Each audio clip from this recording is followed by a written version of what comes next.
Imagine stepping into an arcade in the early 1980s. The air is buzzing with the sounds of electronic beeps and cheers, the ambiance a kaleidoscope of neon lights and pixelated screens. Amidst this symphony of digital wonder, one game stands out, not just for its simplicity, but for its captivating charm. A game where a yellow, circular character, chomping its way through a maze while being chased by ghosts, captured the hearts and imaginations of millions. Pac-Man, a cornerstone in the arcade revolution, didn't just redefine gaming, it became a cultural icon. In a world where video games were predominantly space shooters, it emerged as a breath of fresh air. Its inception wasn't just about creating another game. It was about crafting an experience that was accessible, universally appealing, and above all, fun. It broke the mold, offering a non-violent, maze-chase gameplay, a stark contrast to the prevailing themes of the time. This game wasn't about fighting aliens or saving the world. It was about the simple joy of outsmarting the ghosts in a maze, one pellet at a time. Its charm lay not just in its gameplay, but in its character, a yellow, puck-shaped figure that was as endearing as it was simple. This character didn't need a backstory or a complex narrative. Its very design, round, yellow, and ever hungry, was enough to make it relatable and lovable. It was a character that transcended language and culture, becoming a universal symbol of fun in the gaming world. This game's journey from a simple concept to a global phenomenon is a tale of innovation, timing, and the universal appeal of a good time.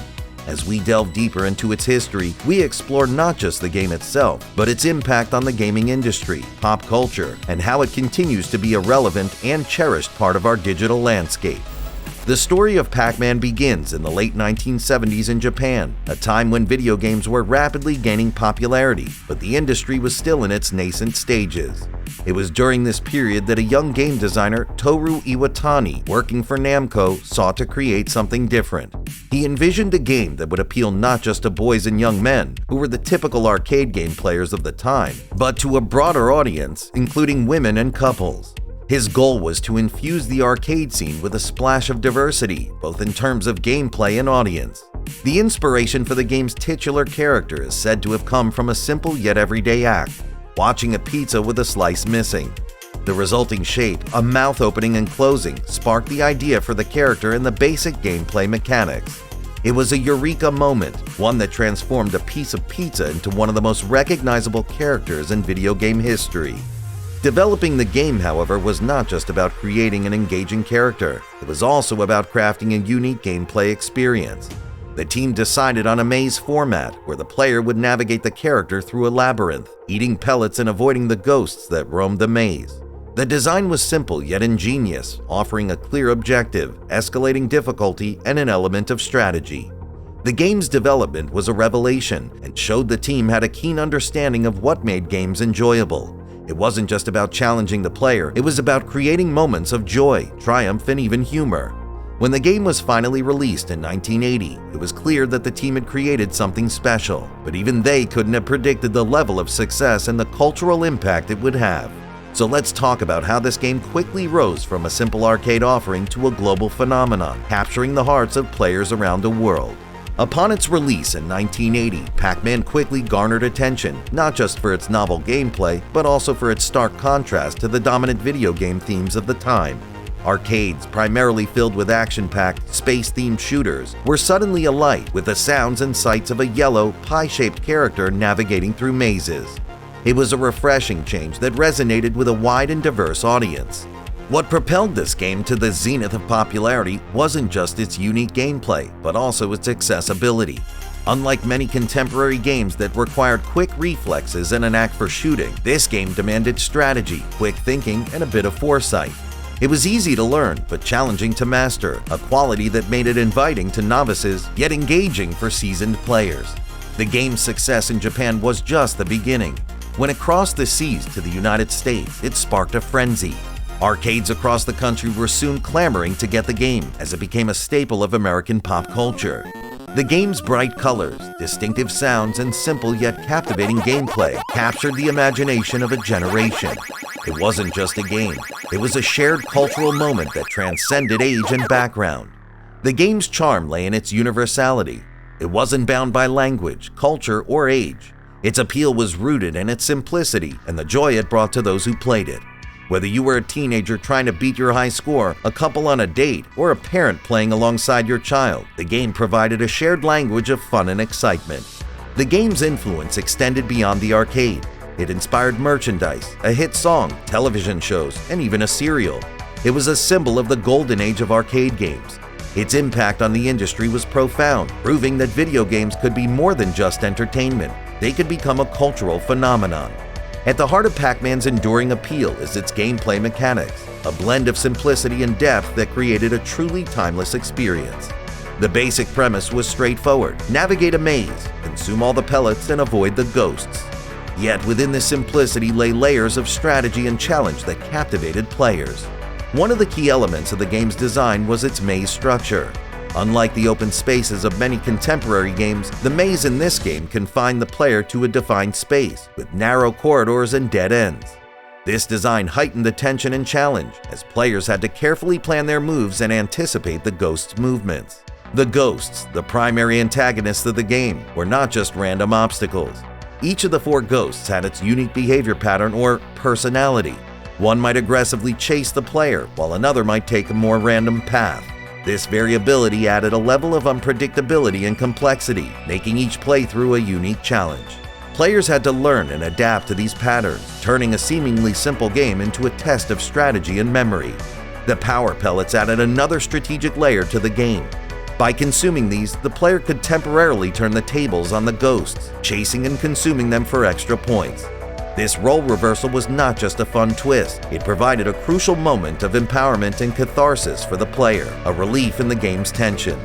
The chance for the player to go on the offensive kept the moment-to-moment gameplay fresh. Scoring in the game was another aspect that kept players hooked. Points were earned by eating pellets, fruits, and ghosts. The pursuit of a high score was a compelling motivator, driving competition both with oneself and with other players. High scores were a matter of pride, often leading to fierce competition in arcades, with players striving to see their initials at the top of the leaderboard. The game's mechanics, while simple on the surface, offered a depth and replayability that was revolutionary for the time. It was a game that was easy to understand, yet difficult to master, a balance that is the hallmark of many great games. The genius of the game lay in how it combined these elements into an experience that was engaging, challenging, and, most importantly, fun.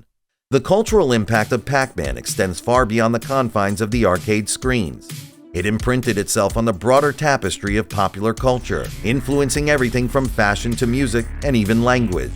One of the most immediate signs of its cultural impact was the merchandise.